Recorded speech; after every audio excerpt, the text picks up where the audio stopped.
આ ગરબો બનાવતા અમને 3 દિવસનો સમય લાગ્યો છે। 40 જણાની અમારી સખત મહેનત છે।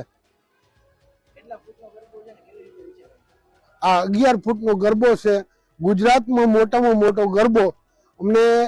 અમે હર હંમેશની માટે આવું નવું કરતા હોઈએ છીએ। 51 ફૂટનો રાવણ બનાવીને અમે દહન કરેલા છે।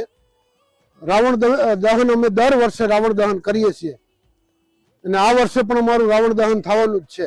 અમારે 150 વર્ષ જૂની આ ગરબી છે। આ જૂની મસાલની વાડીમાં મસાલની વાડી આ સ્થાપના થઈ તેદુની આ ગરબી અમારે સણિયા બાંધીને આ ગરબી અમે લેતા।